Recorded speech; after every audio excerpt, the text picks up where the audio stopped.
Good afternoon, and a very warm welcome to everyone joining us for today's Elephant Protection Initiative special event on the elephants of the Congo Basin. I'm John Scanlon, and I'm the CEO of the EPI Foundation, which serves as the secretariat for over 20 member countries of the initiative, a unique alliance of African countries sharing common policies on elephant conservation. Now today, May 22nd, is a very special day. It's International Day for Biological Diversity, and it's the perfect day for our event. And it's also the perfect time to warmly welcome our 23rd member country, Burkina Faso. Colleagues, the Congo Basin is one of Earth's great treasure troves of biodiversity, and its future is critical to achieving agreed global biodiversity and climate targets. And we will hear today how elephants play an essential role in enriching the biodiversity of the Congo forest and its ability to sequester carbon. But the forest and its elephants face unprecedented threats. And while these threats are not insurmountable, addressing them requires buy-in at the local, national, and global levels. And we are deeply honoured that high-level representatives from many Central African governments are with us today. The Republic of Congo, the Democratic Republic of Congo, Equatorial Guinea, and Gabon, as well as representatives from the UK government and the Bezos Earth Fund. They will share their views with you, and then you, our audience, will get the chance to put questions to them. And please submit these in the Q&A box, and we'll do our best to answer as many as possible. Today's event is available in French and English, and you can choose your preferred language by using the interpretation button at the bottom of your screen. It will also be recorded, so you can watch it online later on as well. And you can also watch any of our previous EPI events, which feature an extraordinary range of African leaders and experts talking about critical elephant conservation issues. And I would like to express a special thanks to our friends at Conservation International, who have so generously supported today's event. In a moment, we will start our event with a very special film from the Congo Basin. And after the film, we will move directly to today's moderator, our highly valued colleague at the EPI Foundation, Ulysse Korongone. Ulysse is the Foundation's Assistant Director of State Engagement and Stockpile Management, and he is joining us live from Cotonou in the Benin Republic.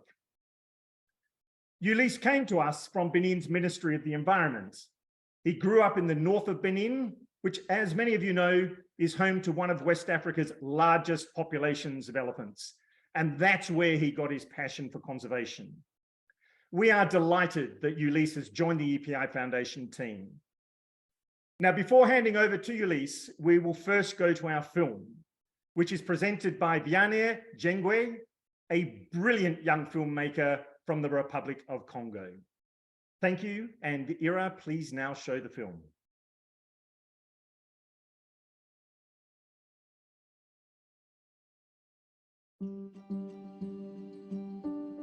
The world's second largest tropical rainforest.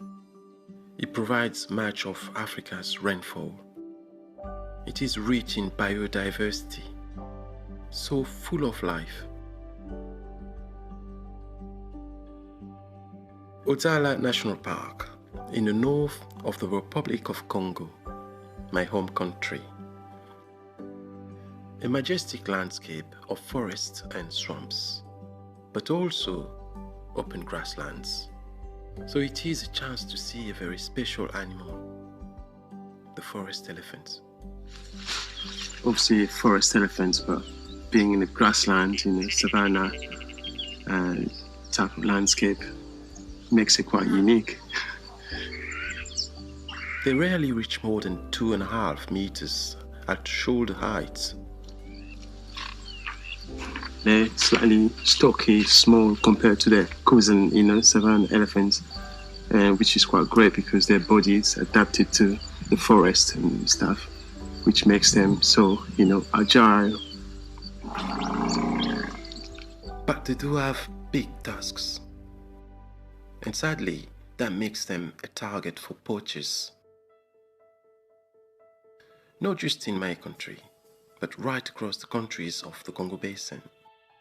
Equatorial Guinea, Gabon, Cameroon, the Republic of Congo, the Democratic Republic of Congo, and the Central African Republic. Often they are hard to find and count. We rely on camera traps, like these pictures from Equatorial Guinea, or here from the Central African Republic. But we do know these elusive animals play a vital role in keeping the forest rich, diverse, and healthy. Our forest gardeners, they disperse seeds through their dung and they eat smaller trees, which allows larger trees to grow. These trees store more carbon, thereby reducing the impact of climate change. So these elephants are valuable to us all, and not just the ivory poachers who have killed so many in Central Africa. Forest elephant numbers have declined by more than 86% in 30 years, according to the IUCN, which lists it as critically endangered. Poaching, deforestation, mining, growing human population, all threaten the Congo forest and its elephants. One of its last strongholds is Gabon, where national parks are well managed and elephant numbers are rising. But even here, there are worrying signs that climate change is impacting the Congo Basin. There are less fruit trees in the forest, and this pushes hungry elephants into conflict with farmers. Despite many challenges, I believe there is hope for the Congo Basin. In my country and its neighbors, I meet many people working to protect the forest. I see governments passing new laws to save wildlife. And I meet a young generation that values the environment. With your help, we can save the Congo forest and its elephants, which will serve to benefit all of us.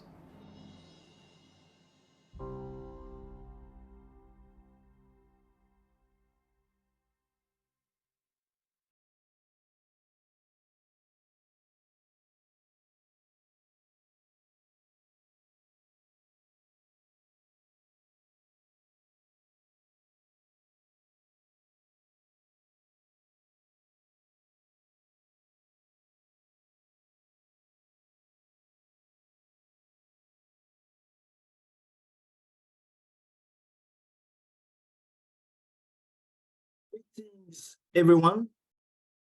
Thank you, John, for your introductory words. I am Sinagabe Ulysse Korogone of the Elephant Protection Initiative, speaking to you from my home country, Benin, in West Africa, and your moderator for today's event. We are very grateful for the hundreds of people who managed to join us today, and I hope you enjoy our film from the Congo Basin.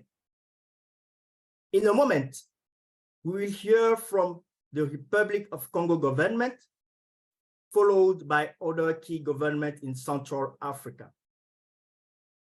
But first, a reminder, we will have 20 minutes of questions after our VIP speeches.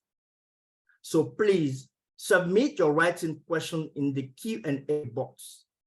We would love to hear from all over Africa.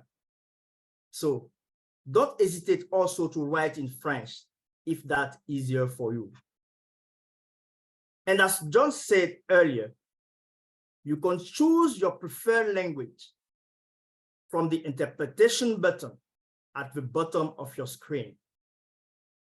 And if you are following this special event on social media, the hashtag we are using are hashtag coexistence, hashtag African voices. We are also recording this event so that it will be available later. But now, it is my enormous pleasure to introduce the Honorable Rosalie Matondo, Minister of Forest Economy from Congo, who joined us live from Brazzaville. Good afternoon, Your Excellency, and over to you. Thank you very much. Thank you very much to give me the floor, and thank you very much for having organized this very important event for us. Dear colleagues, ministers, dear colleagues, good morning, everyone. It is for me a great pleasure to talk to you today because we have today the International Biodiversity Day on behalf of the Republic of Congo on this very important theme, which is our forest elephants, a major element of our ecosystems in the Congo Basin. As Minister of the Forest Economy, I'm also in charge of management of protected areas, biodiversity conservation, and aquatic ecosystems in our country. So the Republic of Congo is part of the Congo Basin. 69% of our territory is forest land, very dense, humid tropical forest with a very large population of elephants. Our country has allocated 13% of its surface area to protected areas. And today we are creating new ones, especially at sea, marine protected areas. So I would like also to invite all our partners who would like to support us in our efforts to conserve other species, for instance, hippopotamus, because very soon we are going to create a special reserve for hippopotamus in northern Congo. So if partners are interested, please get in touch with us. I would like to congratulate the filmmaker of the film that we have just seen, because we have seen those beautiful landscapes from our country in this film. Our country, at the highest level, with our president, is determined to work tirelessly to protect our natural heritage in our country for the benefit of our population, but also of the international community, and to fight climate change as well. We have seen in the movie the Ozola-Kogola National Park, which is the largest in Congo. Its surface area is 1,300,000 hectares with about 7,000 elephants. So this number is actually going down because of poaching, which we are fighting against as hard as we can. As you know, more and more poachers have heavy weapons, and they threaten our rangers who are trying to preserve our biodiversity. This national park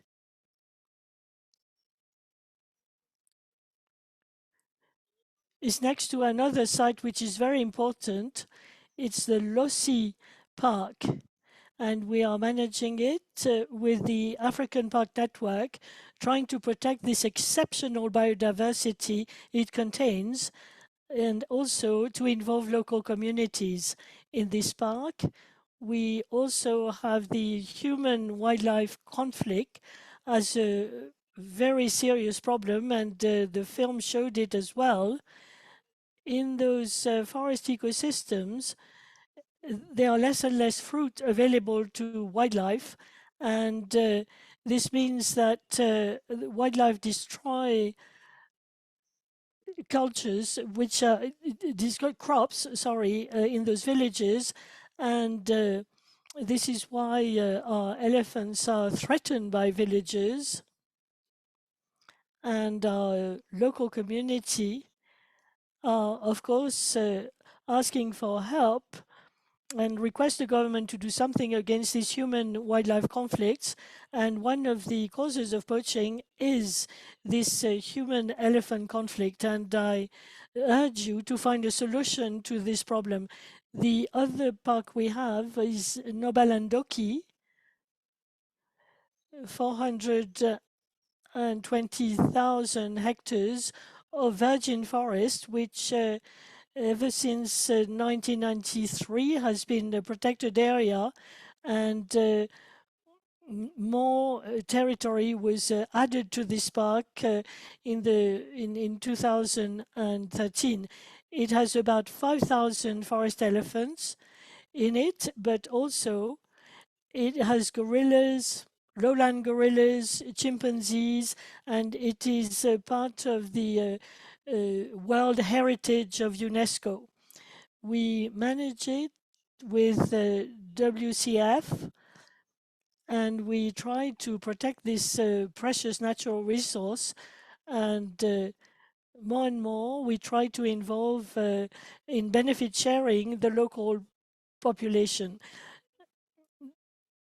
The Republic of Congo is ready to collaborate with other partners to work on other parks, other protected areas in our country.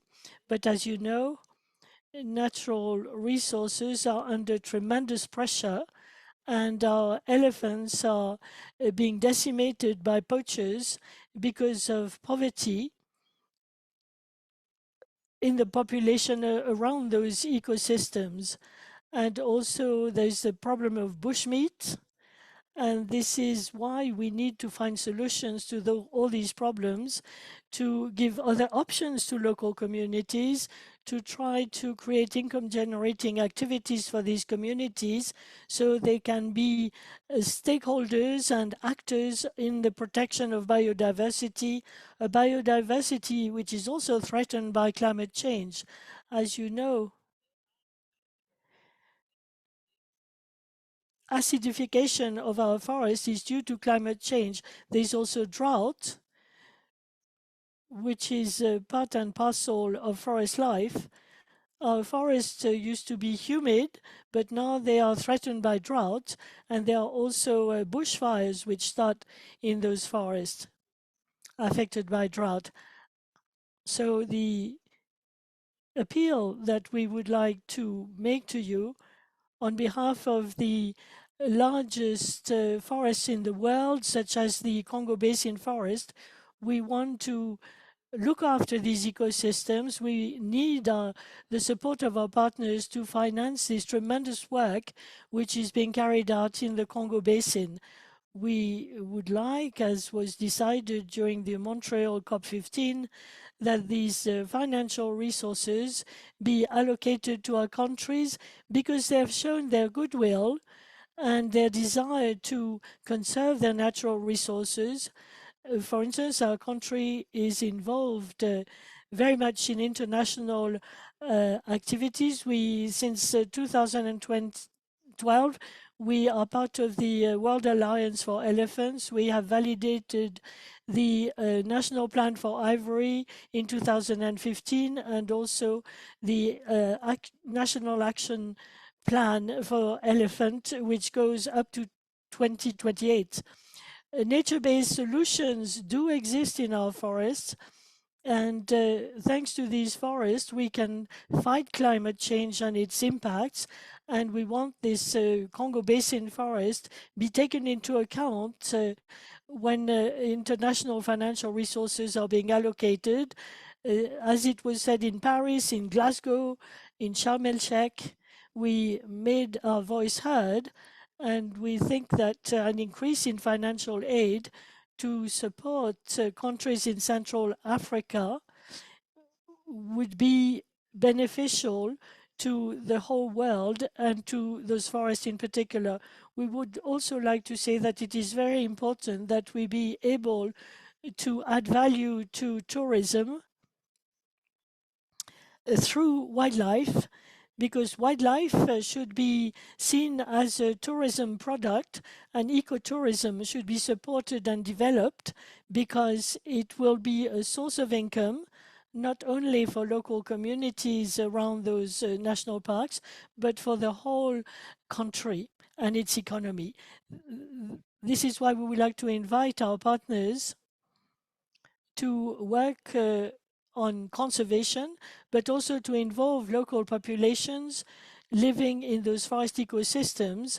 And also, we have to think more and more about economic development through biodiversity preservation. So I hope that you will find innovative modes of financing so that our vision for conservation can be materialized, and so that our local community can also benefit from these resources and become real actors in biodiversity conservation. I wish you success in your deliberations, and we count on your support in order to better manage human-wildlife conflicts and to attract innovative modes of financing. And thank you very much for your attention. Merci beaucoup, Madame la Ministre. I thank you for your valuable contribution for this discussion. Our next special guest is your neighbor, the Honourable Lee White CBE, Gabon Minister of Forest, Oceans, Environment and Climate Change, who join us live from Libreville. Honourable Lee White, over to you. Thank you, and good morning, everybody.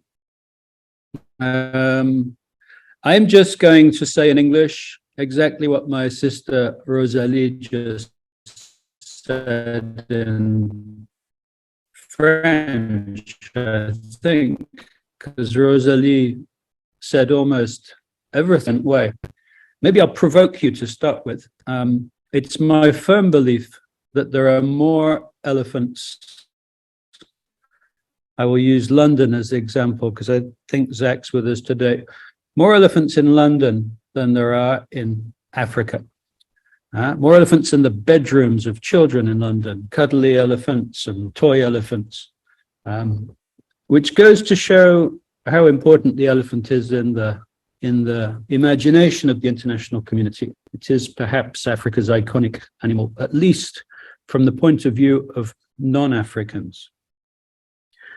Elephants, as Rosalie said, play a key role in the ecology of the rainforests. A rainforest without elephants is a silent, sad place where fruits rot on the ground instead of being dispersed by elephants to regenerate and renew the forest. They play an important economic role in many of our countries through ecotourism. There's even a suggestion now that they contribute to increasing the carbon sequestration of our rainforests. And they are very important in traditional culture. Here in Gabon, I was asked a question when we were doing our human-elephant conflict public consultations. I was asked, Mr. Minister, is it true that elephants can transform into, that humans, can transform into elephants, which is a common belief here in Gabon? And I gave a very political answer to that question because I was on stage. I said, if people think that, then that just goes to show how important elephants are in the culture of the peoples of the forest. As Rosalie said, elephants are threatened by a wave of poaching that crashed across the forests of Central Africa We would argue after the last one-off ivory sale decision by CITES in 2006, the science shows us we've lost about 70% of the forest elephants, a genuine crisis.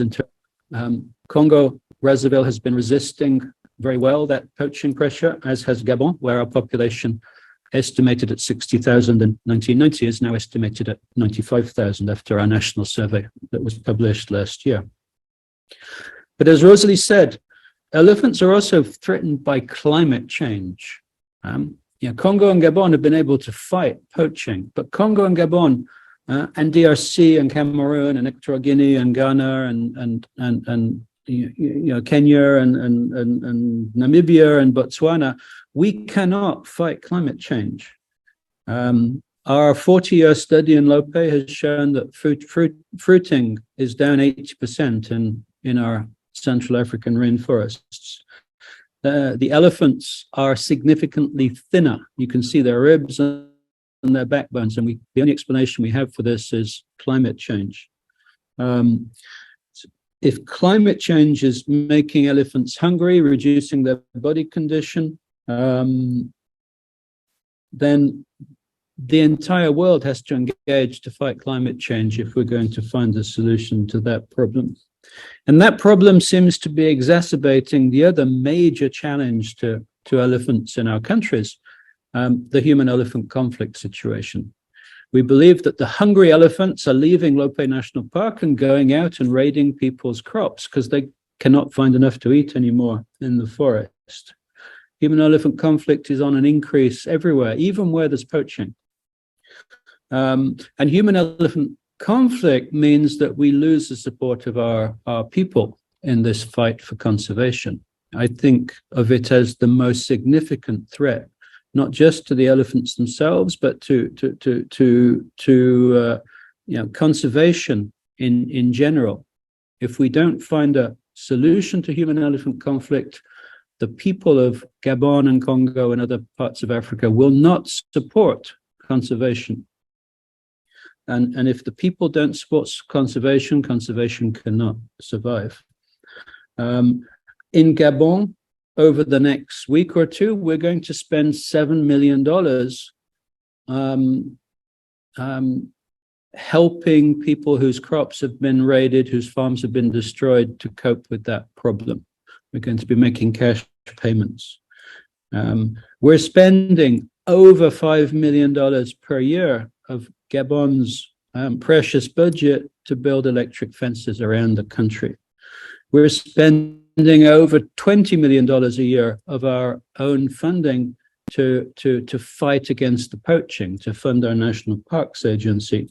And whilst we do get some support from some countries, often we feel very much on our own, that we're fighting alone to save this global icon. The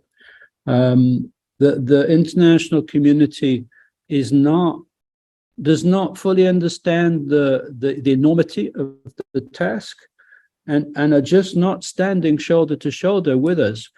Because when you look at what we're spending and what we're receiving from the international community, we're spending a lot more money than we're receiving, for sure. Whether we're talking about saving elephants, managing our national parks, or fighting climate change. So I would launch an appeal to the world to come and stand with us and help us save the iconic forest and savanna elephants of Africa. Thank you.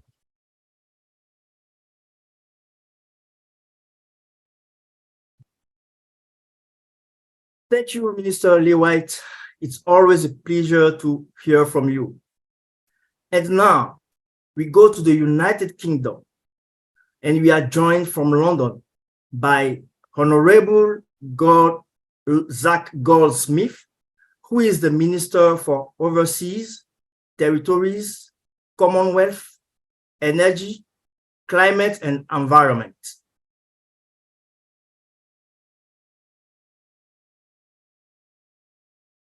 It's a huge pleasure to be invited to speak at this important gathering of the EPI. Now, as you all know, there is no solution to climate change without nature, the world's great forests like the Congo Basin, Amazon, and so on. And so as presidents of COP26, the UK worked hard to bring nature from the margins of climate politics and put it at its heart. And through the Glasgow Leaders Declaration, I think we succeeded. We persuaded 145 countries representing 90% of the world's forests to commit to halt and reverse deforestation by the end of this decade. And we secured significant finance as well as commitments from the private sector, multilateral development banks, and others to support that goal. The UK committed significant finance, including £200 million for the Congo Basin, and we're stepping up now as well as the new chair of CAFI. Now, why this matters for elephants, clearly, is because there is no future for those magnificent animals if their habitat continues to be lost and if they continue to be hunted for their ivory. Now, we're just beginning to understand the complex roles of elephants in forest ecosystems. Others in this conference are much better placed than I am to elaborate, but it's clear that elephants are critically important, allowing the growth of larger trees, for example, which of course store more carbon. Now, the Congo forest elephant population is much reduced, but it still numbers in the many tens of thousands, and we know what's possible. Gabon's success shows how populations can recover, and the Republic of Congo's efforts to halt deforestation and protect elephant habitat are also exemplary. But there are significant difficulties. The vicious illegal wildlife trade continues, and so too is human-elephant conflict, a growing issue across the region. Now, long-term, that can be mitigated through spatial planning, conserving elephant habitats, and migration routes. So in addition to our work to halt and reverse deforestation globally, the UK government has also taken a proactive role in tackling the illegal wildlife trade. And as part of that, we're investing £30 million between 2022 and 2025 to tackle the trade, including through our Illegal Wildlife Trade Challenge Fund. We use our position on bodies such as CITES to clamp down. For example, last November, the UK opposed changes to the CITES regime, which could have resulted in relaxing the current ban on international trade in elephant ivory. Our own domestic ban on dealing ivory in the UK came into force in June last year, and we're encouraging other countries to consider putting similar legislation in place. This year, DEFRA will be launching its new Biodiverse Landscapes Fund in 18 countries across 6 globally significant biodiverse landscapes, one of which is the Western Congo Basin. In the Western Congo Basin, the program will focus on a forest area that spans part of Cameroon, the Republic of Congo, and Gabon. It's a critically important ecosystem upon which countless species and, of course, many, many people depend. Now, the goal is to support a shift to a more sustainable model of forest management, increased preservation and improved management of biodiversity, as well as reduced wildlife trafficking.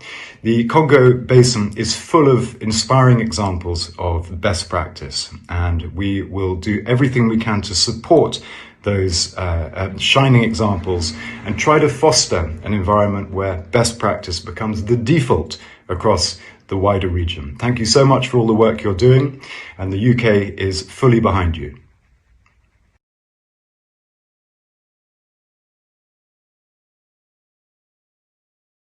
Thank you, Honourable Lord Zach Goldsmith, speaking from London. And now, we return to Central Africa and the Democratic Republic of Congo. Yves Milan Ngange is the Director General of Congolese Institute for Nature Conservation, or ICCN, which is a government body responsible of nature conservation and national parks. Yves joined us from Kinshasa.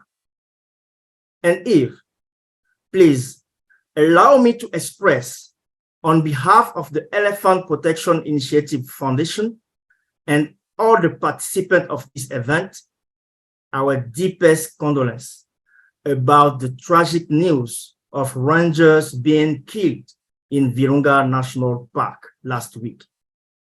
It was a terrible reminder of the danger faced by your staff each day. but also the high dedication. Over to you, Yves.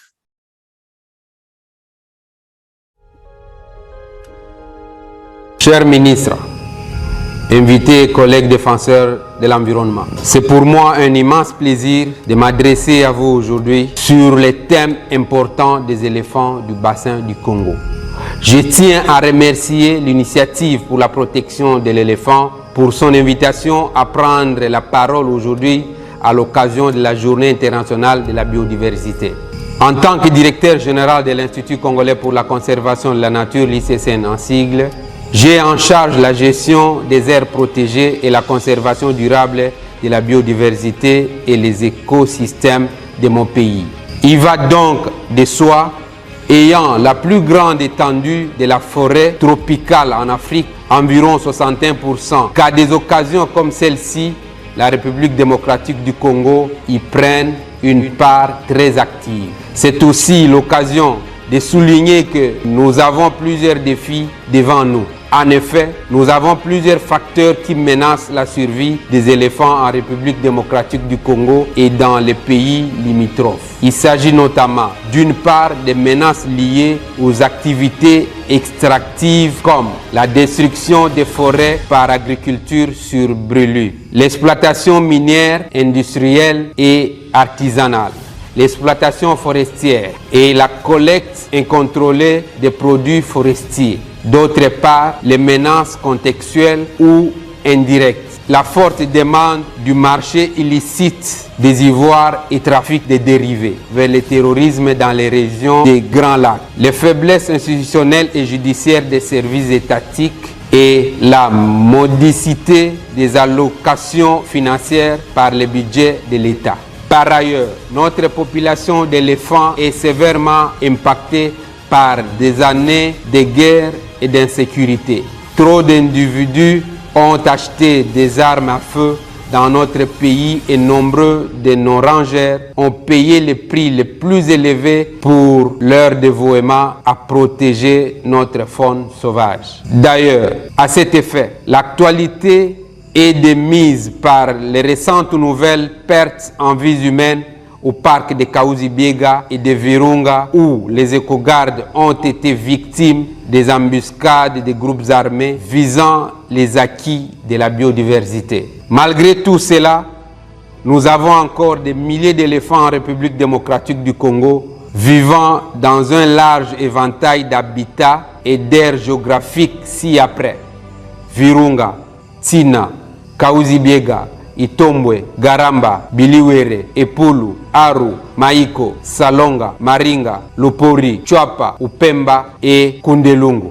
Ces zones abritent des parcs nationaux et réserves apparentés dont les statuts de protection légale contribuent à la protection de la biodiversité en général et les éléphants en particulier. Nos vastes et belles forêts constituent un trésor de biodiversité et elles sont d'une importance mondiale dans la lutte pour atténuer l'impact du changement climatique. Nous souhaitons protéger ces éléphants et leur habitat tout en répondant aux aspirations de notre peuple. Nous avons été ravis de voir les principaux donateurs se réunir lors de la conférence des Nations Unies sur les changements climatiques qui s'est tenue en 2021 à Glasgow et s'engager à verser au moins 1,5 milliard de dollars américains pour la protection de la forêt. Lors de la conférence des Nations Unies sur la biodiversité de 2022, nous avons salué la promesse d'une augmentation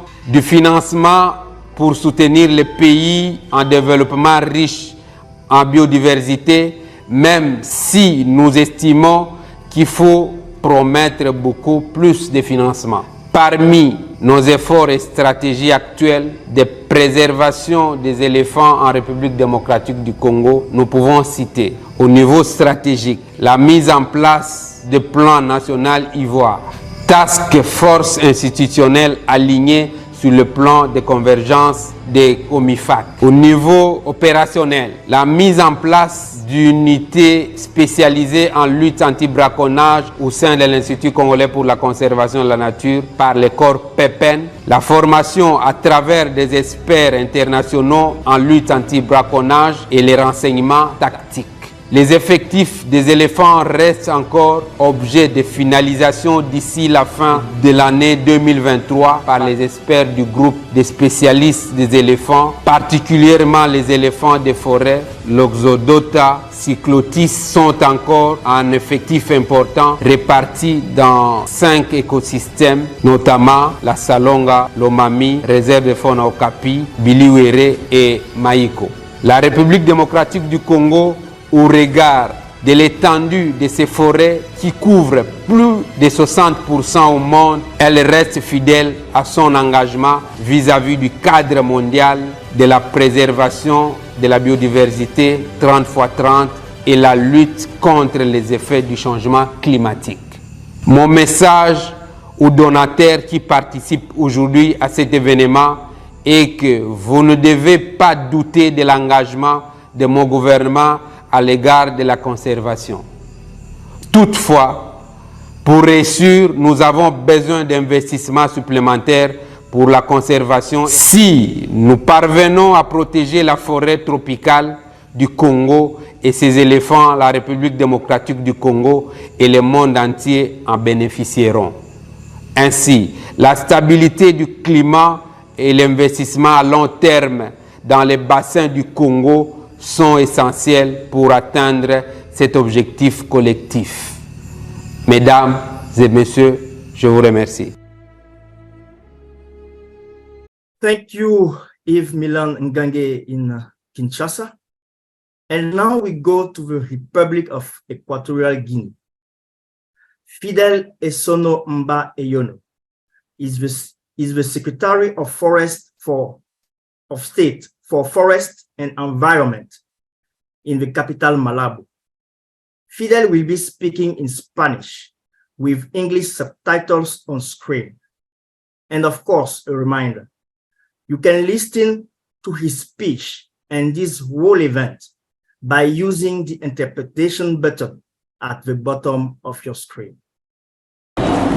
Ministros, distinguidos invitados, colegas conservacionistas, es un enorme placer para mí dirigirme a ustedes el día de hoy en nombre del Gobierno de la República de Guinea Ecuatorial sobre el importante tema de los elefantes de la cuenca del Congo. Gracias a Elephant Protection Initiative por reunirnos a todos en ese día para discutir este tema de vital importancia en el Día Internacional de la Biodiversidad. Como secretario de Estado de Bosques y Medio Ambiente, soy responsable de la conservación de la naturaleza en nuestro país. Permítanme hacerles un breve repaso de la situación de los elefantes en nuestra nación. Por supuesto, los elefantes están protegidos por ley en Guinea Ecuatorial. La parte continental de nuestro país, Río Muni, posee una población de elefantes de 880 ejemplares, según los datos del informe sobre la situación de los elefantes de la UICN del 2016. Mientras que el censo de elefantes y grandes primates implementado por la Conservación Internacional en Guinea Ecuatorial en el año 2011 arroja un total de 972 ejemplares de elefante, lo que demuestra una vez más la disminución de la población de elefantes. De estos, la mayoría se encuentran en el paisaje montealén, que contiene 4 áreas protegidas, a saber, Parque Nacional de Montealén con 200.000 hectáreas, Parque Nacional de los Altos de Enzor con 700.000 hectáreas, el Monumento Natural de Piedra Nzas con 19.000 hectáreas y en la Reserva Natural de Río Campo con 33.000 hectáreas, con la cual están muy avanzadas las negociaciones para firmar un convenio de colaboración binacional denominado Río Campo-Man con la hermana República de Camerún. Estas áreas protegidas fueron declaradas por ley número 4/2000 de fecha 22 de mayo, donde no contamos con la superficie de la zona de amortiguamiento entre esas áreas protegidas. Son unas hermosas zonas con una topografía montañosa y un gran rango de biodiversidad. El conflicto hombre-elefante está extendido en toda la parte continental del país. La caza furtiva de elefantes para obtener marfil no es un problema en Guinea Ecuatorial, aunque está muy extendida la caza de animales silvestres más pequeños en todas las áreas protegidas. El mayor reto que enfrentamos en el país con respecto a estos animales es el conflicto hombre-elefantes, así como la ira generalizada de las personas de la zona que viven en las aldeas vecinas, que desean mantener a los elefantes alejados de sus fincas y plantaciones. Aunque el paisaje montealén y la Reserva Natural de Río Campo tienen un gran e impresionante extensión de bosque virgen, parece que los elefantes acuden a las fincas en busca de alimentos alternativos. La población local ha realizado varias matanzas de elefantes, muchas veces autorizadas por instancias no reconocidas por ley, porque se han convertido en animales problemáticos, pero evidentemente nos gustaría tener más soluciones sostenibles a largo plazo. Ese es el motivo por el cual me emociona tanto el enfoque de los organizadores del evento de hoy, Elephant Protection Initiative Foundation, en el conflicto hombre-elefantes y la búsqueda de soluciones a este creciente desafío que nos afecta en Guinea Ecuatorial y en todos los estados del área de distribución del elefante africano. Los elefantes son esenciales para la salud del ecosistema y el buen funcionamiento de los ecosistemas son fundamentales para combatir el cambio climático. Quisiera exhortar a todos los que me escuchan, incluyendo a mis amigos del gobierno de Reino Unido y Bezos Earth Foundation, a hacer dos cosas. En primer lugar, a invertir en la conservación y gestión de los elefantes y, en segundo lugar, mientras evalúen forma de ayudar a los gobiernos de la cuenca del Congo, por favor, no pasen por alto a Guinea Ecuatorial. Hablamos un idioma diferente, pero tenemos mucho en común con nuestros vecinos. Sobre todo, compartimos la misma biodiversidad extraordinaria y buscamos proteger nosotros mismos y para beneficio de la comunidad global. Recibo con agrado el interés de todos los gobiernos, órganos de financiamiento y organizaciones conservacionistas que deseen ayudarnos a lo largo de nuestros objetivos. Damas y caballeros, muchas gracias.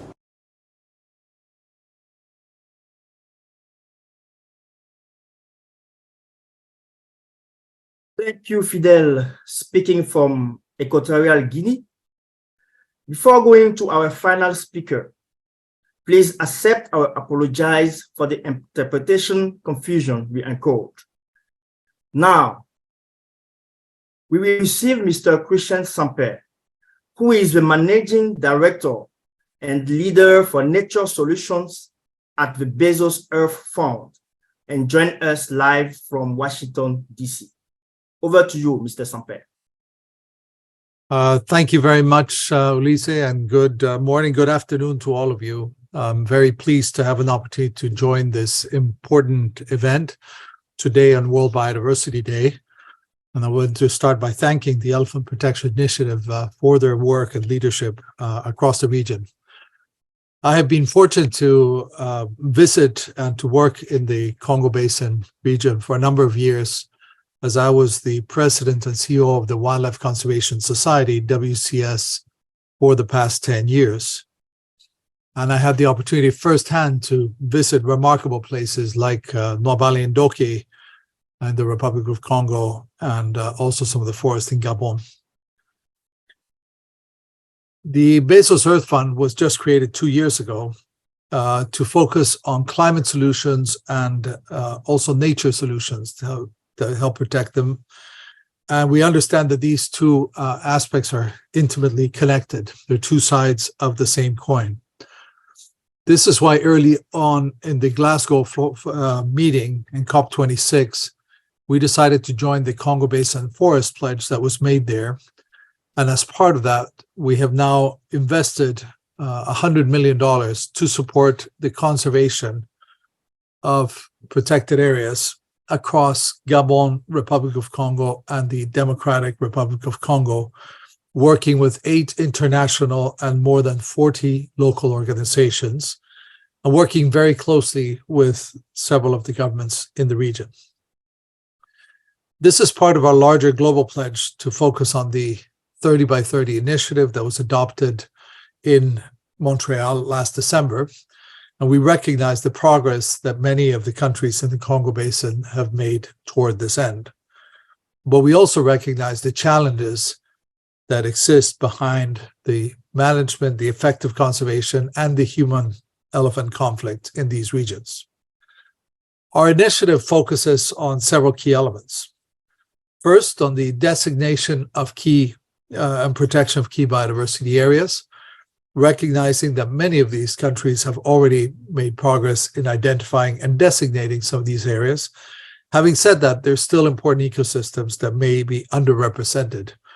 So we have supported the key biodiversity area assessment with experts from these various countries, and we have committees of experts in each of these countries helping us identify key areas and identifying any missing opportunities. Second, we recognize that many of the countries have already designated key areas, but they need stronger support for the management of these protected areas. So we're very pleased to work with our partners like WCS in strengthening and providing financial support for the management of areas like Kahuzi-Biega, Okapi Reserve, and other important regions. And it's not only about the work in the protected areas themselves, but the work that happens around them. In this regard, we welcome and support the process for designation of community reserves that is going forward in places like the Democratic Republic of Congo, because understanding and supporting the livelihoods of the people that live in these key areas around them is critical to ensure the long-term conservation of these areas and to support the livelihoods of these local communities. The next element for us is strengthening the monitoring of these areas, and we have invested in what's called the Land and Carbon Lab with the World Resources Institute, which is building on a platform called Global Forest Watch. This will provide the best remote sensing technologies that are available today to be able to strengthen and to have real-time data to areas globally at a resolution of up to 3 meters. And this will be freely available to anyone, including the authorities and the countries and the partners working in these areas. And last but not least, we recognize that finance, as was mentioned several times, is critical. So we and our partners of the Protect Our Planet Challenge Coalition have pledged to have philanthropy provide support to help fill in some of this gap, not to replace in any way the funding from governments and the bilateral and multilateral cooperation, but to be able to move fast and provide some of the support that's needed in the short term. We believe that things like carbon markets could have a potential positive impact here if they are structured appropriately. And this is something that we have discussed closely with Lee White, during our visit to Gabon last year. And speaking of Gabon, I would like to finish by mentioning a very interesting example of an initiative that we are designing jointly with the government of Gabon, which is around what's called a Project for Permanence, a PFP, which is a joint public-private partnership to provide long-term financial support for some of these national parks and protected areas. The Bezos Earth Fund has committed to invest $30 million toward this PFP fund, which would bring in other bilateral, multilateral donors, as well as the government of Gabon, to provide long-term financing to strengthen the extraordinary work that the team and the parks of Gabon have been doing in recent years. We look forward to exploring the opportunities to extending this to some of the other countries in the Congo Basin. And I just want to conclude by thanking all of you for the work that you are doing to help safeguard this extraordinary place, which is critical not only for elephants, but for the people that live there, and for climate, and for the future of the planet. Thank you very much. Thank you, Cristián, and thank you to all our distinguished speakers. And now, we throw the floor open to you, our audience. We are happy to still have so many of you staying with us today. We still have also several of our VIP with us. So if you have a specific question, please let us know by writing it down in the Q&A box. I can see that we already have some questions. The first question will be asking to all our panelists, how do we integrate biodiversity in the UN climate change negotiation? This is the question, the first question coming out. So who will be Professor Lee White or John Samper? Cristián Samper, yeah, I have Cristián Samper. Yeah. Sure, I'm happy to take first stab at this, and Lee could follow. I think this is a very important question because up to now, one of the problems that we've had is we've had the Biodiversity Convention, the Climate Convention being two very different spaces. And I think the science is showing us clearly that there is no way we can meet the 1.5 degree Celsius target without nature. And this includes both protecting some of the areas that we have, restoring some of the areas, degraded areas, as well as transforming some of the food systems toward more regenerative agriculture that can be helpful for carbon and for climate and biodiversity. In this regard, I think we made substantial progress in Glasgow.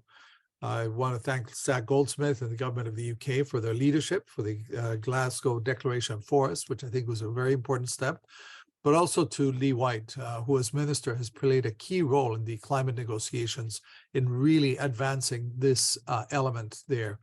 I think we've seen important decisions there. Now we have to make sure that we follow through with them, keep the presence of nature there, and very importantly, create the right financial mechanisms and incentives so that some of the carbon market finance that's out there can flow to protect not only degraded areas or threatened areas, but some of the intact ecosystems, like many of the ones found in the Congo Basin. But I'll pass it on. I'm sure Minister Lee White, who's been a key player in the global stage in this space, will have a lot to say. Thank you very much. Yeah, Professor Lee White, do you have something to add?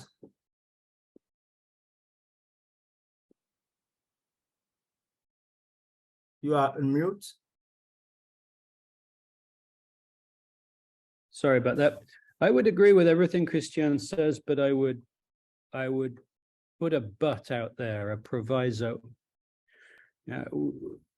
UNFCCC is mostly about carbon, and over a period of 15 years, we've worked on a carbon crediting system, a system called REDD+, designed to save the rainforests, which are the habitats of the forest elephants. And many countries now, Gabon, Honduras, Belize, Papua New Guinea, Guyana, Brazil, many countries have worked their way through this quite complex process. We've produced REDD+ results, which in theory under Article 5 of the Paris Agreement should result in payments for results. and there are no payments for results that I can see out there, or very few. Gabon has created 90 million tons of REDD+ results. We're being told to go talk to the voluntary carbon markets. Maybe they might be interested in our carbon because there's no payment for results. And so if we can't get REDD+ right, if we can't do carbon, which is easy because it's the same molecule in the same atmosphere, then I'm not very hopeful about how UNFCCC will ever integrate nature and biodiversity. We have to do the easy things first, and until we do the easy things, which in theory should be the carbon, it's going to be really difficult to achieve what we have to achieve, which is nature and biodiversity positive carbon credits, results, and so on. And so let's get the REDD+ working, and then we can talk about REDD+++. Thank you, Professor Djenguet. Let's stay with you for the next question. This is about human-elephant conflict. So, do electric fence prevent conflict or make them worse? This is the question. What do you think? There are two sustainable ways of preventing elephants eating people's crops. As far as I can see from all the research that's been done, I went with my president to Laikipia to look at, an area where human-elephant conflict is a profession that generations of people are undertaking. You either kill the elephant or you put a well-designed electric fence around the farm and you maintain that fence on a very regular basis. And if you do that, it stops the crop raiding, and that is a lot of the conflict is linked to elephants eating people's crops. Not all the conflict, but a lot of the conflict is related to that. And so in our experience, when we deal with that crop raiding problem, people are perfectly happy to coexist with elephants as long as we divide that space. There are lots of other ways people have tried to stop the crop raiding, beehives, bad smells, new music, all sorts of things. But from what I have seen in the literature and in my discussions with people, it's only the electric fences and the mortal method which are kind of long-lasting. The elephants are so clever, they seem to get around pretty much everything else. Now, I think fences are only maybe a negative in the dynamic when they're badly maintained, and so they give people false hope. Or if they're badly designed, if you make a bad fence, or if you put a fence that you don't maintain, people invest in their crops, and because the fence is not working, the crops still get destroyed. That perhaps makes it worse, but I can't think of any other reason that fences would make human-elephant conflict worse. Thank you. Thank you very much, Professor Djenguet. Honourable Rosalie Matondo, do we still have you around? Honourable? Oui, Thank toujours. you. Toujours Thank you, avec vous. Yeah, my next question will be for you. Do you think that the ecotourism in the Congo Basin will help for conservation? And is there anything specific you are doing? Can you hear me? La traduction, on vous entend Okay, pas. maybe I can just ask the question in French, if that's okay for the interpreter. Ok, pensez-vous que le tourisme écologique peut promouvoir la conservation dans le bassin du Congo? Do you think that ecotourism can promote conservation in the Congo Basin? If yes, what do you do in the Congo to promote ecotourism? Sorry, I was listening to interpretation. No, go ahead, because now I can hear you. Thank you very much. I was asking, do you think that ecotourism can promote conservation in the Congo Basin? If yes, what do you do in your country to promote ecotourism? Thank you very much for this question. Thank you for the various contributions. We can see that, of course, there are problems for which we need solutions. Conservation is not enough on its own, but conservation can give us product and bring income to the country. There has to be an income sharing mechanism with the local communities. So it means that what we do in the Congo is a PPP system. It used to be that we used to emphasize biodiversity conservation without adding value to these ecosystems. But now we can learn lessons from places like Kenya, where ecotourism is a real source of income, not only for the country itself, but also for local communities. So we think that when it comes to ecosystem conservation, we need to have touristic products, and elephants can be a product. And people come to our national parks to see our elephants. And my brother Lee said it, if children in Europe are so fascinated by elephants, it's because they know that this is an iconic animal which is very important for our ecosystems. We also have the fact that in Africa, very often, we don't have zoos. But we are in places where those animals live in the wild, but we don't have zoos. So how can you sensitize your population about the importance of wildlife if they never see it?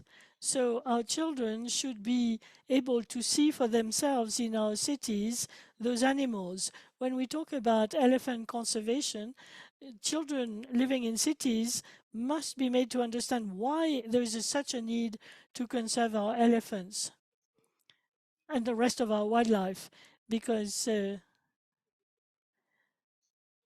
very often it's very expensive to go and visit those national parks. It's a luxury type of tourism.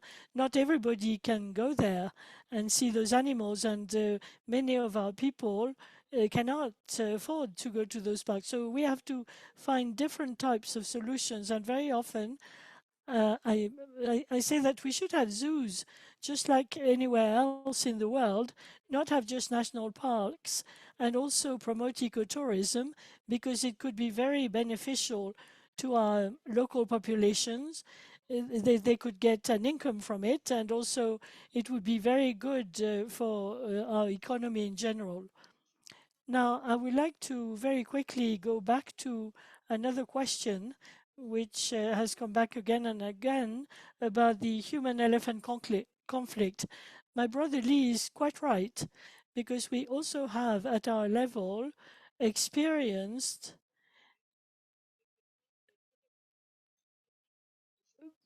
farming areas being protected by electric fences. It's an expensive solution, but it's very efficient. It's very efficient, and we were able to see that in such areas, farmers could harvest their crops in those areas which are protected by an electric fence.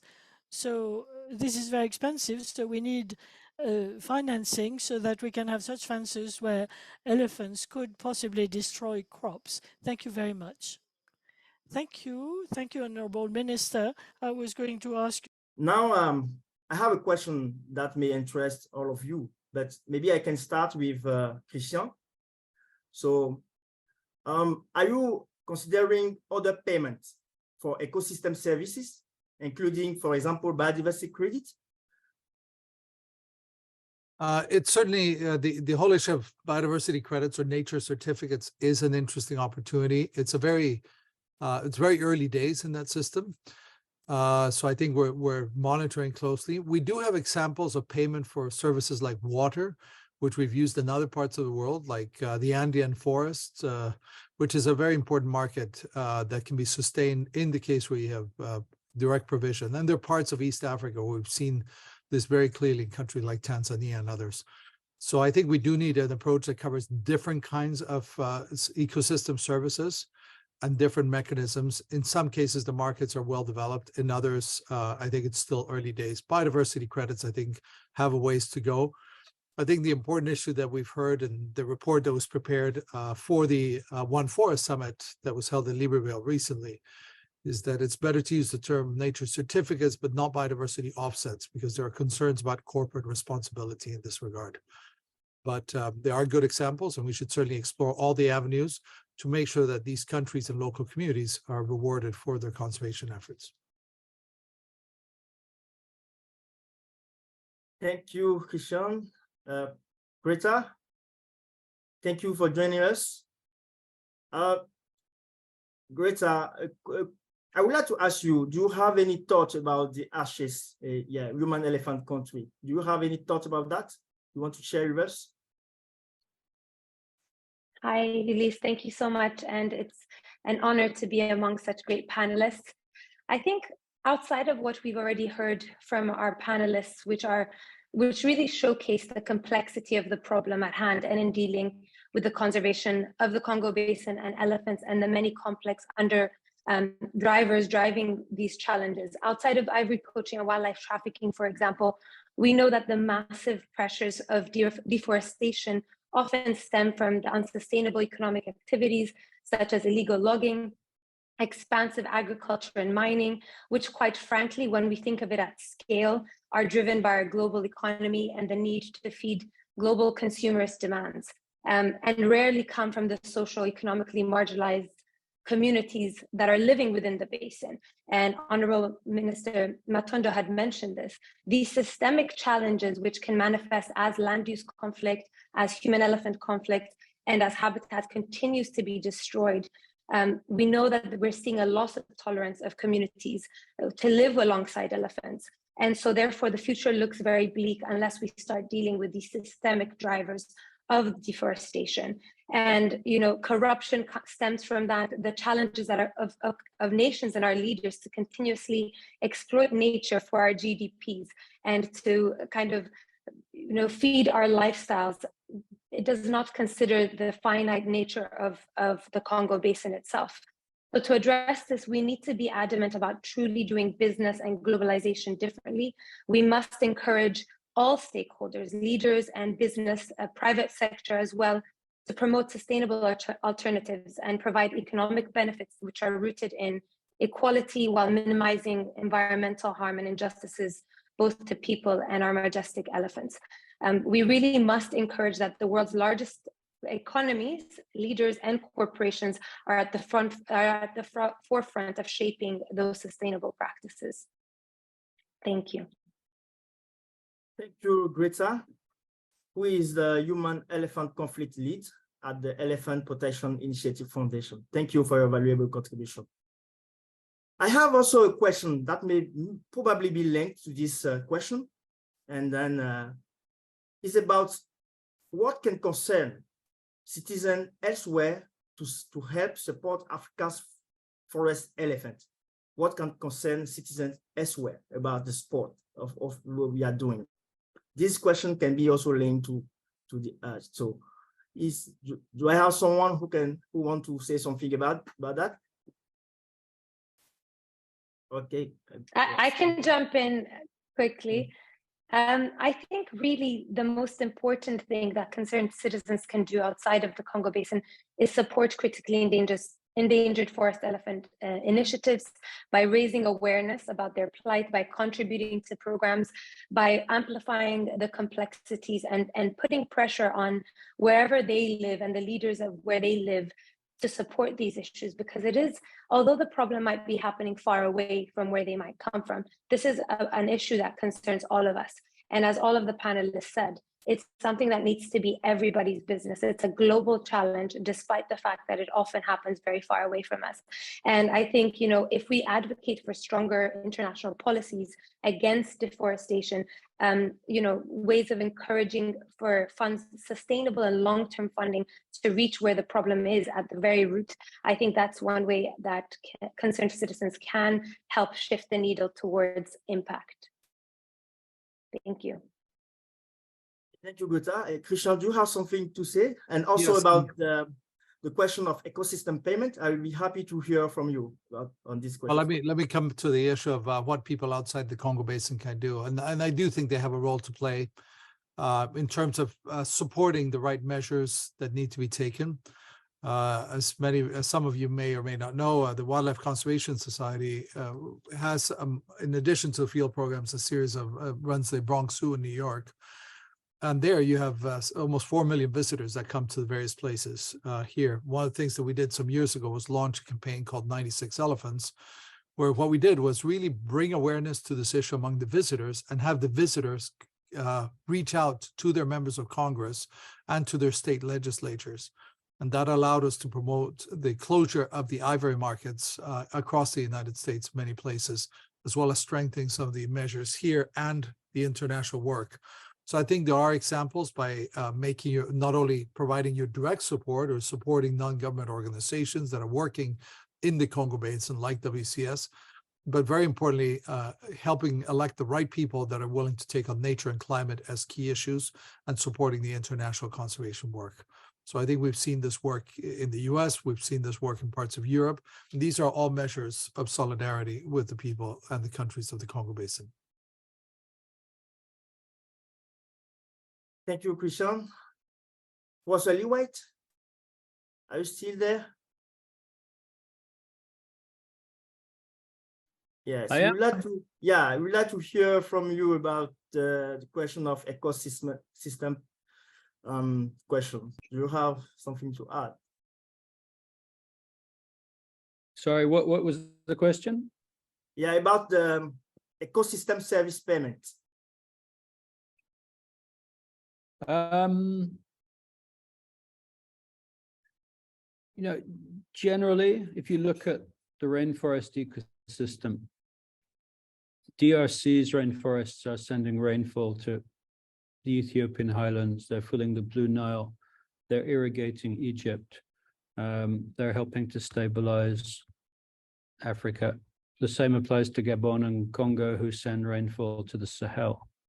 So ecosystem services are critical, and the world should be contributing to the maintenance of these critical ecosystems.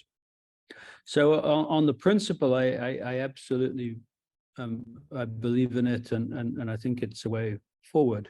I think carbon should be easy. Maybe the next one along is maybe water. If rainforests are sending water far away and we can document that clearly, then paying for water is a very sensible thing, because that sustains agriculture and wildlife and humans and so on. Paying for the ecosystem services of the elephant is a little bit more complicated, I think. There are a couple of papers that suggest carbon is enhanced by elephants because they push over smaller and softer trees and they plant more dense, big rainforest trees. I'm not personally yet convinced by the science. I don't think it's robust enough to go into a market mechanism, at least.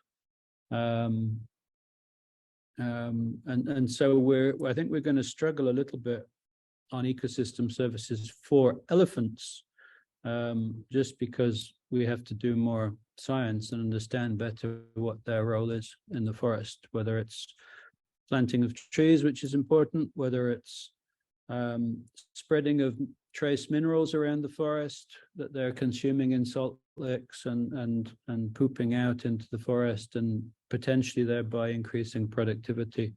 There's a lot of work to do on that before we have an answer, and we may well find that in different forests they play a different role. In terms of carbon, it might be a negative role, but in terms of biodiversity, it might be a positive role. And you know,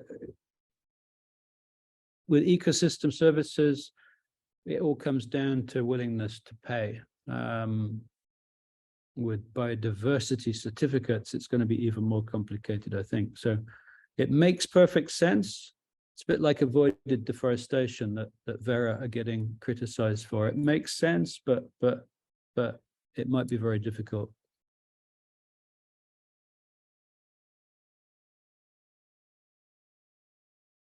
Thank you very much, Professor Lee White. Honorable Rosalie Matondo, are you there? One last question. We are almost out of time. Oui, je suis là. Okay. Okay, are you using the interpretation? Oui, je suis entre parce que parfois ça marche pas, mais là je suis à l'interprétation là, oui. Okay. So how can others outside the region can help? Okay, je vous la pose en français ou? Non, là l'interprétation elle vient après, mais je l'ai entendue. Ouais. Merci beaucoup pour cette question. En fait, I listened to the interpretation. There's no problem. Thank you so much for this question. Indeed, Cristián, our dear Cristián of Bezos Fund, and my brother Lee White told you what I thought about payment of environmental services. The example is that of Costa Rica. I like to put forward this example because Costa Rica put in place a system of payment for the conservation of biodiversity and for reforestation project. I think we shouldn't reinvent the wheel. If we want a commitment that reaches our local community, we can benefit from the example of Costa Rica in a payment of environmental services. I think we should implement that example, carbon credit on ecosystem or payment on biodiversity. Africa is always left behind.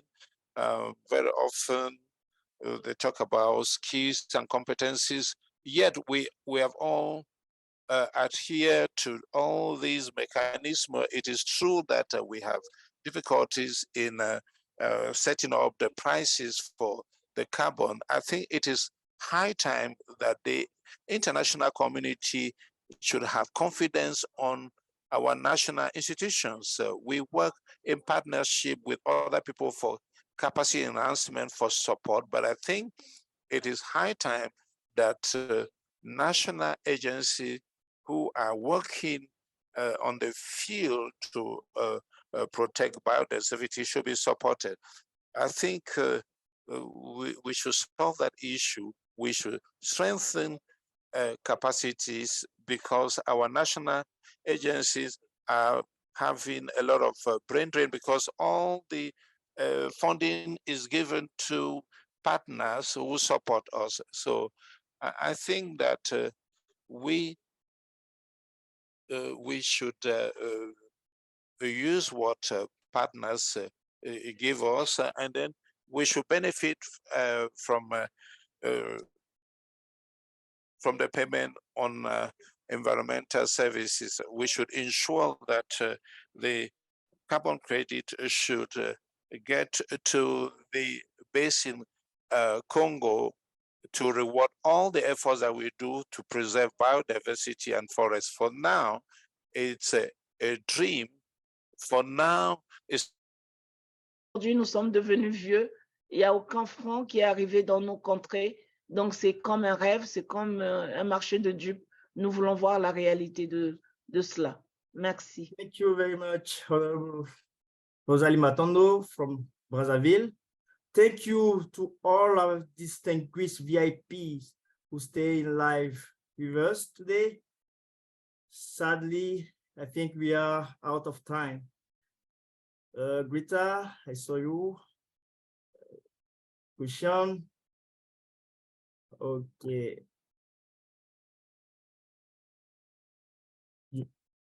I saw you turning on your video. Do you have something to say? We are out of time now. Thank you to all our distinguished VIP who stay in live with us. And of course, this debate will continue. And in the coming month, we are sure that API will also convene this kind of discussion. Today's event will also be available online. And once again, I would like to thank Conservation International for the donation to make this event happen. And we finish by replaying the beautiful film we started with. So if you arrive late, this is your chance to look at this film. And this is the closing of our session, and I hope we will enjoy this film. Thanks you again. Thank you to all to our VIPs. Thanks you to all the participants, and we wish to meet you again soon. Thank you, and bye-bye.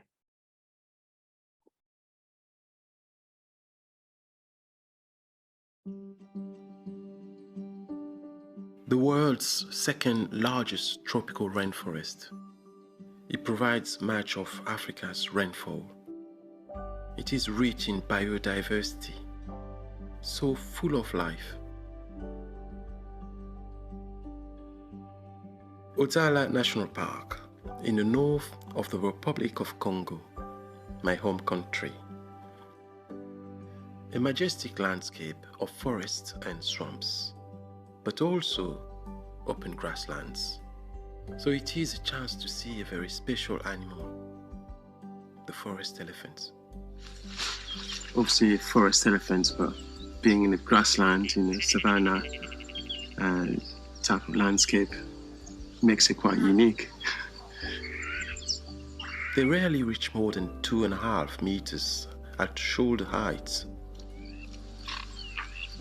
They're slightly stocky, small compared to their cousin, savanna elephants, which is quite great because their bodies adapted to the forest and stuff, which makes them so, agile. But they do have big tusks. And sadly, that makes them a target for poachers. Not just in my country, but right across the countries of the Congo Basin. Equatorial Guinea, Gabon, Cameroon, the Republic of Congo, the Democratic Republic of Congo, and the Central African Republic. Often they are hard to find and count.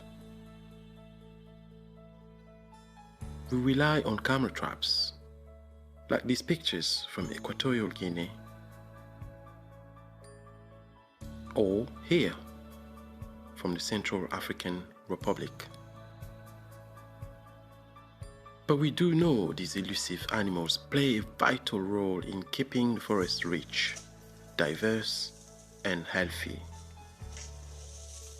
Our forest gardeners, they disperse seeds through their dung and they eat smaller trees, which allows larger trees to grow. These trees store more carbon, thereby reducing the impact of climate change. So these elephants are valuable to us all, and not just the ivory poachers who have killed so many in Central Africa. Forest elephant numbers have declined by more than 86% in 30 years, according to the IUCN, which lists it as critically endangered. Poaching, deforestation, mining, growing human population, all threaten the Congo forest and its elephants. One of its last strongholds is Gabon, where national parks are well managed and elephant numbers are rising. But even here, there are worrying signs that climate change is impacting the Congo Basin. There are less fruit trees in the forest, and this pushes hungry elephants into conflict with farmers. Despite many challenges, I believe there is hope for the Congo Basin. In my country and its neighbors, I meet many people working to protect the forest. I see governments passing new laws to save wildlife. And I meet a young generation that values the environment. With your help, we can save the Congo forest and its elephants, which will serve to benefit all of us.